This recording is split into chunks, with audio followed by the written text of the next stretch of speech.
اعوذ باللہ من الشیطان الرجیم بسم اللہ الرحمن الرحیم۔ سورہ صاد کی 3 آیتیں پڑھ رہا ہوں۔ آیت نمبر 86، آیت نمبر 87، آیت نمبر 88۔ قل ما اسألكم علیہ من اجر وما انا من المتکلفین۔ کہہ دیجئے کہ میں اس پر تم سے کوئی اجر نہیں مانگتا اور نہ میں تکلف کرنے والوں میں سے ہوں۔ ان ہوا الا ذکر للعالمین، یہ تو بس ایک نصیحت ہے دنیا والوں کے لیے۔ وَلَتَعْلَمُنَّ نَبَأَهُ بَعْدَ حِينٍ، اور تم جلد اس کی دی ہوئی خبر کو جان لو گے۔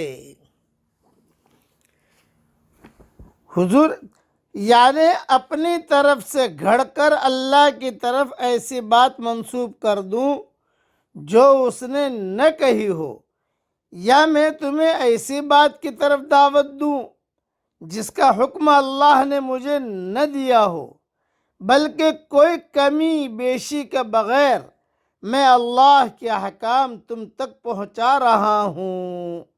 حضرت عبداللہ بن مسعود رضی اللہ تعالیٰ عنہ فرماتے تھے، جس کو کسی بات کا علم نہ ہو اس کی بابت اسے کہہ دینا چاہیے اللہ اعلم، اللہ زیادہ جانتا ہے۔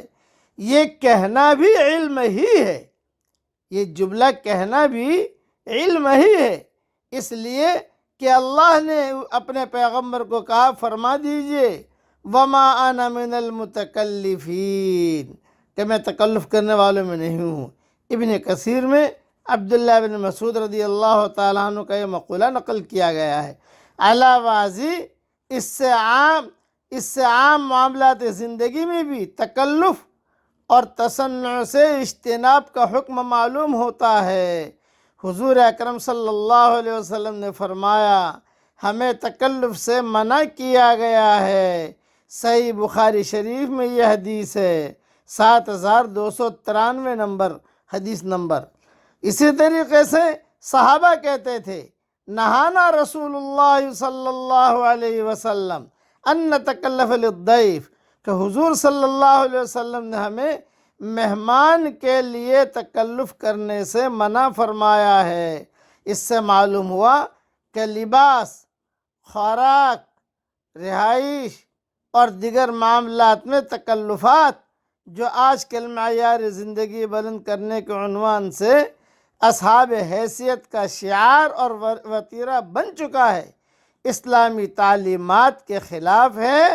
اسلام میں سادگی اور بے تکلفی اختیار کرنے کی تلقین اور ترغیب ہے، یہ ذہن میں رکھنا۔ مہمان آئے بے جو حاضر ہے پیش کر دیجئے، زیادہ تکلفات نہ کیجئے۔ جب بھی ہماری کوئی دعوت کرتا ہے تو سب سے پہلے میں کہتا ہوں بغیر تکلف والی دعوت ہوگی، سیدھی سادی دعوت ہوگی، تب جا کر دعوت قبول کرتا ہوں۔ سب سے پہلے شرط یہ ہوتی ہے کہ کوئی تکلفات نہیں۔ اب ایک دو نصیحت کی باتیں سن لیجئے۔ داعی کی ایک لازمی صفت یہ ہے کہ وہ مدعو سے اجر کا طالب نہیں ہوتا، پبلک سے اجر کا طالب نہیں ہوتا۔ وہ اپنے اور مدعو کے درمیان کوئی مادی جھگڑا نہیں کھڑا کرتا۔ قرآن کی دعوت آخرت کی دعوت ہے، اس لیے جو شخص ایسا کرے کہ وہ ایک طرف قرآن کی دعوت آخرت کا علم بردار ہو اور اسی کے ساتھ مدعو قوم سے مادی مطالبات کی مہم بھی چلائے، وہ مدعو کی نظر میں ایک غیر سنجیدہ آدمی ہے، اور جو آدمی خود اپنی غیر سنجیدگی ثابت کر دے اس کی بات پر کون دھیان دے گا۔ اسی طرح داعی کی ایک صفت یہ بھی ہے کہ وہ دعوت کو نصیحت کے روپ میں پیش کرے، اس کا کلام خیر خواہانہ کلام ہو، نہ کہ مناظرانہ کلام۔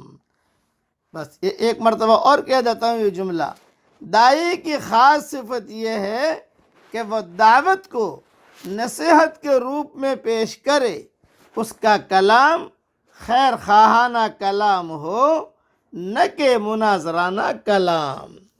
اب پڑھ لیجئے میرے ساتھ، رب زدنی علما، رب زدنی علما، رب زدنی علما۔ حضور صلی اللہ علیہ وسلم کو یہ جملہ پڑھوایا گیا ہے قرآن شریف میں، اس میں بہت بڑا معرفت کا گہرا سمندر ہے، بس آدمی اسے پڑھتا رہے، گنگناتا رہے تو اللہ تعالیٰ کی طرف سے الہام بھی ہوگا اور اللہ تعالیٰ کی طرف سے معرفت بھی ملے گی۔ میں دعا کرتا ہوں کہ اللہ ہماری دل کی محرابوں میں تیری معرفت کا نور کوٹ کوٹ کے بھر دے، آمین۔ وآخر دعوانا ان الحمدللہ رب العالمین۔